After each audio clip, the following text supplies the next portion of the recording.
Okay, I wanted to show you your card here. So there's the RetroConnector. It has a female on the bottom and a male here for the pass-through. And on the back, you'll notice there's a chip here. That's because it's a capacitor. That's because the USB requires 5 volts, so we're doing a conversion from 3 volts to 5, and there's a capacitor to store those 5 volts. That's what powers the USB. I have a basic HP keyboard, USB, and I will plug that in. There we go. All right, that's plugged in.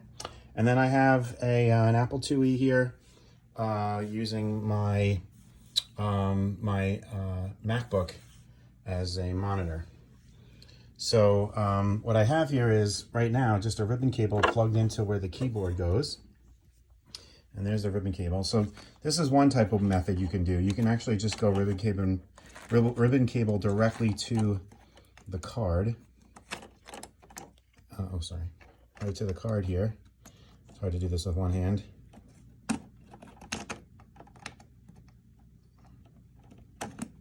Really hard to do with one hand. Okay, there we go. So you can basically plug the ribbon cable into the card there. Then you can power on the IIe. And there it is booting. And it should just load ProDOS, or actually just DOS. Okay, and so now the Apple IIe is up. And all that's connected is that. The regular keyboard is actually not connected. There's that ribbon cable. Okay, so now if we type on the keyboard, see if we can see both at the same time. You see it's typing caps lock. We can do catalog. And there's a catalog of what's on my disk. And everything is being done using the USB keyboard. Now, the other method we can do here is instead of going ribbon cable right to the card, we can power off. And let's see if I can unplug this with one hand. All right, there we go. And we can unplug this ribbon cable.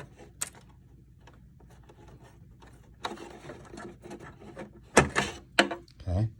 And we can plug the keyboard ribbon cable. This one I have to do with 2 hands. Sorry, 1 second. Come on. There we go. Okay. So now the keyboard, the built-in keyboard, is going directly to the card. So now using that male side, it's a little tricky. What I find is you got to kind of slip the top under first. Get some slack. Slip the top under and then kind of swing it in until you get to the connector. I don't know if you can see, it's kind of dark in there, but I'm pretty much there. Just trying to line it up.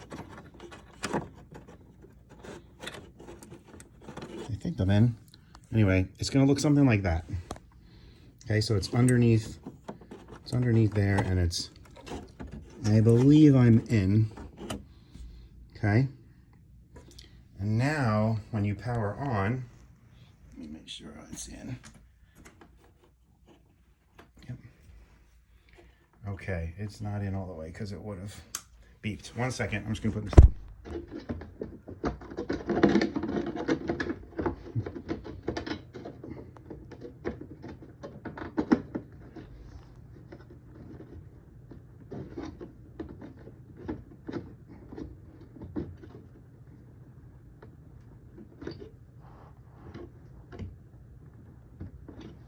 I think I'm in. There we go. Is it in? See if it beeps. Yeah, there we go. All right, so it's in. And you should see. Did I knock out the...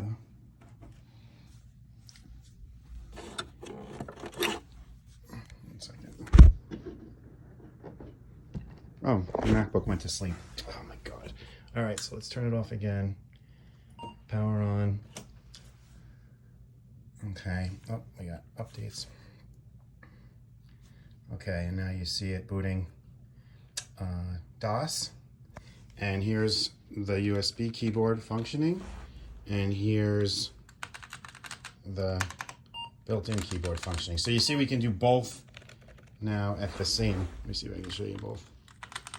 Right, it's doing both at the same time. All right, so here's the setup where it's plugged directly into the board. Just like that. You have to kind of slip it under, if you saw how I did it, and then have the ribbon cable for the built-in keyboard there. Now, if that ribbon cable for the built-in keyboard wasn't in there, it still worked perfect.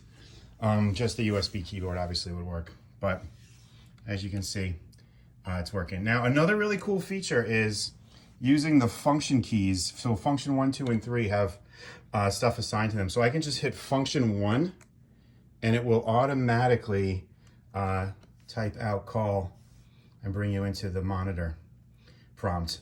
You could actually program, like here's function 3 and it's loading in direct. So you can actually like load in applications or any type of long macro string that you'd like. Okay? All right, I'm gonna send this to you now.